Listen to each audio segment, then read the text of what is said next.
everybody, welcome back to Breakfast with Bob from the Challenge Championship and the Collins Cup. We're brought to you by Master Spas, Hyperice, Form Smart Swim Goggles, UCAN, HOKA, One, Clash USA, Challenge Athletes Foundation. Our next guest, only one of our favorite people on the planet, Mr. Andrew Starykowicz, a proud member of Team USA. How you doing, bud? I'm doing good. It's great to be over here and racing. I mean, racing, we kind of took a vacation from it in 2020. Yes. Back racing 2021 is awesome. Well, and you're making the most of it. You're coming over here for what, a solid month of racing? Yeah, solid month of racing. I'm doing this. I'm doing long distance world championships in the Netherlands in 2 weeks, and then following that up with the Spanish national championship in Bilbao, Spain. So I got a full slate of racing, 4 weekends, 3 races. It's gonna be fun. And you're sort of a one-on-one type of guy, like we were talking about you like to pick some people out and just try to beat them. And this is a great format for you. You're going to be going, you got 3 people. Yeah. I mean, this is literally for some people or a lot of people, this is going to be an extremely different environment than what they're used to. There's not going to be a big pack in the swim. There's going to be pretty much most of the people are going to have to drive their own pace in the swim. They're going to have to drive their own pace on the bike and run. And I mean, there's going to be people who get isolated, and that's a lot of people aren't really good at racing like that. Where for me, always are racing isolated. Right, this is always. I mean, and literally, after 2 or 3 miles into the bike, usually I'm alone. So this is no different than normal racing. For some of the other guys, I think I'm interested. I think there's going to be some people that really struggle with this format. Because I mean, even like a Joe Skipper who, ends up off the front, he swims in between packs, and then all of a sudden he's got that fodder to kind of catch the first few miles of the bike. Where, I mean, here, and that's the other thing here is if you get out slightly behind somebody in the water, it's not like most of the races where you have slower athletes where you're just passing them right away. I mean, it's work to pass anybody here. I mean, you look at the list, there's nobody you're like, oh yeah, that person's cake. There's no cake here. No, well, unless you're Jan. Unless you're Jan. Yes. So we know the U.S. team, but when you talk about Team Europe, and you got, or actually Team International, Lionel Sanders, who you love racing, Braden Curry, Sam Appleton, Max Newman, Kyle Smith, Jackson Laundrie. Do you want to match up with any of those guys, or would you prefer Jan Frodeno, Gustav Iden, Patrick Lange, Joe Skipper, Daniel Bakkegaard, Sebastian Kienle? Lots of good options. Yeah, I mean, there's lots of different races there. I mean, there's only 2 guys here that I haven't raced. Yeah. And that's Kyle Smith and Max Newman. Right. Other than that, I've raced them all. I've raced Yes. some of them more than others. Yes. And I mean, each one has its unique. Each person has their unique aspects. But I mean, I think the biggest thing here is I kind of sit back, I look at the course. It's a course that should suit me quite well, and hopefully the wind's up like it was yesterday, and it'll make it grueling. Yeah, it'll be fast on the bike, right? But you're going to have to be on that gas the whole time. Have you done the Challenge Championship before? No, I have not. I've not had the this is a good course for you. It's always fallen right around the end of June, and that's usually the time of year that I'm taking. June I usually take pretty much down, right, and then ramp up for the fall. But so I think after being here, I think this is definitely one that for next June that I'll circle on the calendar. Absolutely. Schedule wise, how have you adapted to not racing, and then you've been able? I think you put on a couple camps. Were you able to do your camps during this? Yeah, I mean the camps went very well. Especially this year. I think there's a lot of people that, they couldn't get into the races they wanted to. So instead of, trying to get into a race, they went out and tried to push their fitness, come into a couple camps. And right. I mean, the nice part is over the years, we've slowly developed, we've grown organically. And I mean, gone from having groups of 11 to 15 to 15 to 20, and now we're in that 20 to 25 range. And I mean, 20 to 25 is manageable. I'm probably going to cap it, probably 30 is when I get there. But because, you just don't want it to get too large. You want it to be more of that tight community. And it's a lot of fun. And we spend the first day kind of educating everybody, and then the second, third, and fourth day of putting your fitness to the test. So as somebody who's been doing this sport a long time and at the top level, what's left for you to accomplish? What's out there that you haven't won yet that you want to win? Oh, I want to win I want to win world championships. I mean, you look at of all the guys, there's 18 guys. There's 3 of us that have more than 100 starts. Me, Sebastian, and Jan. Yes. And I mean, those guys, you put, I guess that puts me in the old guys group here. You're in the old guys group. But both those guys have world championships, and I don't. But I'm still here. I'm still racing at the top level. So I don't know whether that means I guess I'm resilient, I guess would be the words. Stubborn, resilient. Yeah. And still, do you feel you're still improving? Yeah. Across the board, I feel that I'm still winning races. I'm still regularly finishing on the podium. So I love it still. And it's definitely, I could think of doing nothing different at this time. Yeah. So we chatted last year when that whole TUE thing happened. And you have been one of those guys who've been very outspoken on drugs and sport. Yeah. And do you think you took a hit because that you went positive, that you got, that you used a TUE, and you've been a guy who had said, hey, I would never use a TUE?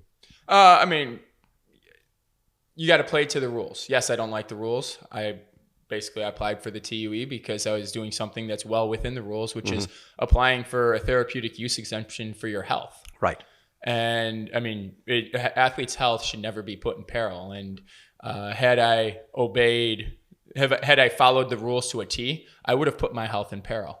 If I would have waited a month to take any medicine when I was already extremely ill, that's not right. Right. And so I followed the WADA guidelines and did not put my health in peril. I applied for the TUE, and it was denied. And yet, there's a whole bunch of athletes out there, even racing triathlon, that have TUEs for this exact thing. And it's chronic TUEs, so they can use it all the time. Forever. And I'm just using it here for 28 days. And it's not even, WADA came out and says, hey, it's the way I took it is not even performance enhancing.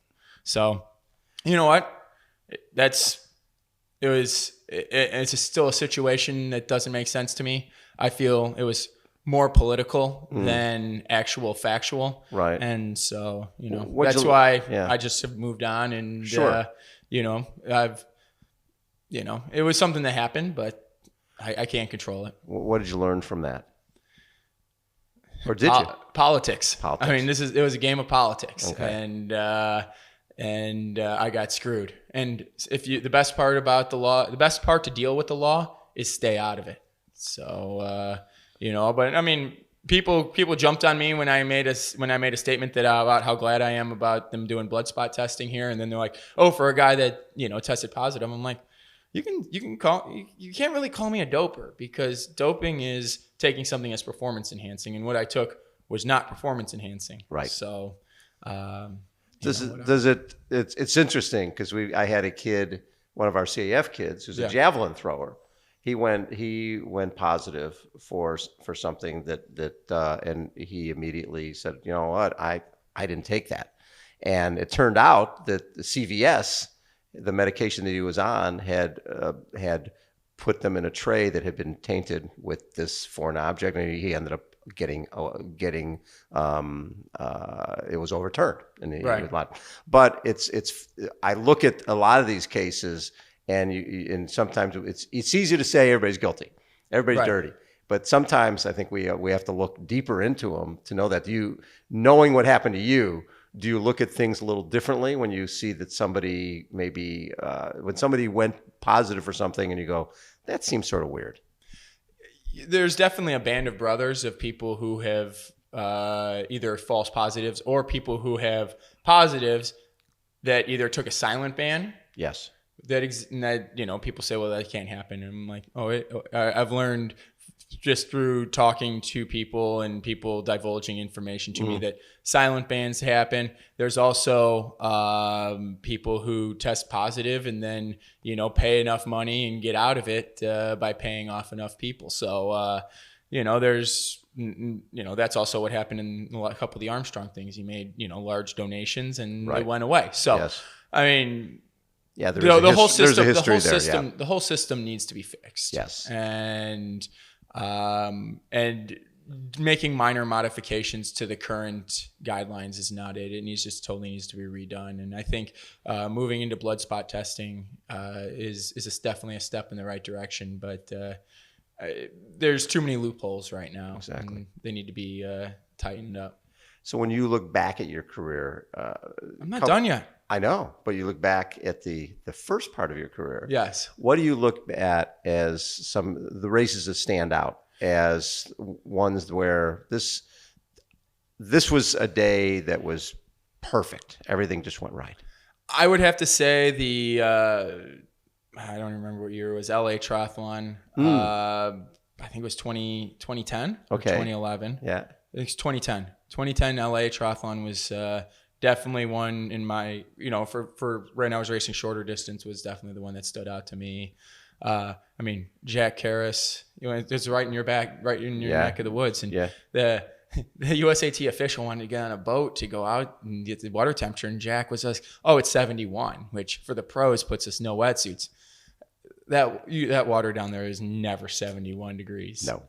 It was like 56. So we go barreling in the water. It was probably a 6 or 8 foot surf that day. Wait. It was. You think it was in the 50s? Oh yeah.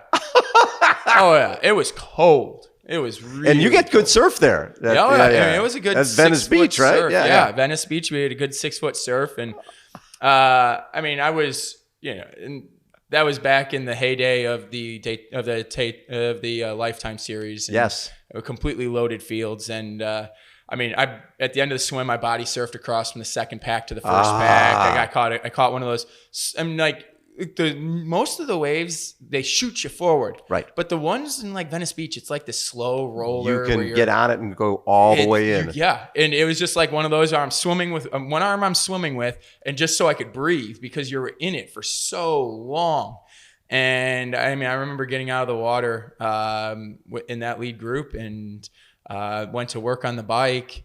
And then late in the run, I got passed by Bevan Doherty and Javier Gomez in sight of the finish line. And that year it was like, I think it was Bevan won, Javier was second, it was me. And then I think Greg Bennett was like hot on my heels at the end. But that was just one of those where it's like, it was one of those fields that was loaded beyond belief, and to finish on the podium on any of those Lifetime series back in the day, it was awesome. And you like the events that are pretty pure. The swim was you had to be a good swimmer. You had to be a good swimmer. You got the ocean, you got current, you got glare, catching waves, all the stuff that makes racing great. Yes. And then that bike course is a really good bike course too, where it's across the city. Right. Yes. That was really cool. That's by far.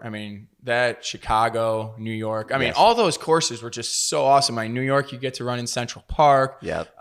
The Chicago course, you were up and down Lakeshore Drive, and then along the lakefront path, and finishing into Millennium Park there. And you just look at it all, and it's just.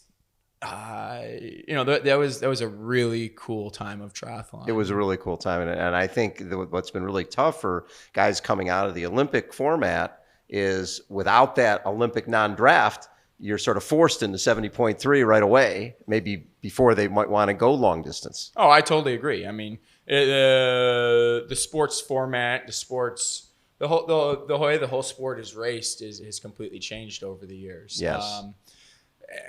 A lot of the young guys that I know that started out in the long distance are no longer racing. Right. And quite a few of the guys that started out in the short distance with me that have been able to make the jump to the long distance, raced for a lot longer throughout their career. And I'm curious to see how this works out for, guys like Sam Long, who started out in the long distance and are just beating their heads, versus like a Ben Canute, who started in the short distance and migrated and Right. slowly migrating. Yes, to the and long stayed distance. away from fulls at this point. I mean, because Yeah. I didn't race. My first full was I'd been in the sport 11 or 12 years, and I feel I did that a little prematurely. But Interesting, yeah. But yeah, I mean, it was part of the Rev 3 series, and Yes. In order to be eligible to win the series, I had to do a full, and So you did a full. I did a full, and But you've kept those light. You haven't done a lot of fulls. No, I think I don't even know how many I've done, but yeah, I mean, I prefer the 70.3 distance. Yeah. Actually, shoot, I prefer the non-draft Olympic distance. Yeah. Me too. That is like the ultimate hurt, but yeah, it's you got to be a chameleon to stay alive. So your team, the Yes. the U.S. team, you guys have. One. Where am I at here? Right there. There I am. Well, so Sam Long, Rudy Yes. Von Berg, Matt Hansen, Ben Canute. That's a hell of a team, along with yourself and Justin Metzler. So talk a little bit about, you've raced all those guys. Yes. You feel comfortable with your team? I mean, this is about as good of a team that we could bring here. Yeah. We have a very young team. I think Yeah. it's definitely a team for the future. Mm-hmm. I mean, most of the guys have, I think Ben Canute might be scratching 30. Yeah, I think he's 28. Yeah, Sam Long is still under. Sam Long, Rudy, both of those guys are extremely young. So, I think, right now the Team USA might be compared to some of the other teams a little bit of an underdog. Right. But, That's okay. I think we'll still race well this Yeah. year, but I think definitely for the future, the USA's got an extremely strong team for especially this distance if they keep it here. And PTO, in terms of what they've done the last couple of years, what's your feeling? I mean, it's incredible. They're in the business of making professional triathlon professional. Right. I mean, it says professional triathlon organization. Mm-hmm. And while there's other event companies that are in the business of, that are no longer, they're in the business of making money. They're not in the business of promoting athletes. PTO definitely has stood up and shown them the door. Right. 2014, I posted on a blog entry a lot of things that need to be done in order to make triathlon more professional. And Ironman didn't like me saying this stuff. And in fact, I was told that I should post it. And then at Ironman Hawaii that year, Andrew Messick ended up with my gear bag, my special needs bag on the bike. And it was kind of like a screw you that, hey, if you're not going to like us, we're going to screw with you. And so, I should have gotten out at that point out of doing that brand of events, because that's the type of people there. They're not honest. And, with the PTO has pretty much gone in. They've done a lot of what I've said in that thing, and they're going to be extremely successful. Yeah, they're doing good stuff. Definitely doing good stuff. Andrew, always a pleasure. I love the fact that you never hesitate to say whatever the hell's on your mind. This is great. I appreciate all you've done for the sport and all you continue to do for the sport. I mean, not just triathlon, but all of endurance sports. Through the Challenge Athletes Foundation, through other initiatives that you're part of. I mean, endurance sports, it's a small community, and you're definitely one that's out there helping promote it. Well, thank you, buddy. Andrew Starykowicz has been our guest, everybody. Again, Breakfast with Bob. We're here at Collins Cup, and Andrew just said it, USA is going to dominate. We love to hear that. Thanks, everybody, for tuning in. We'll catch you next time.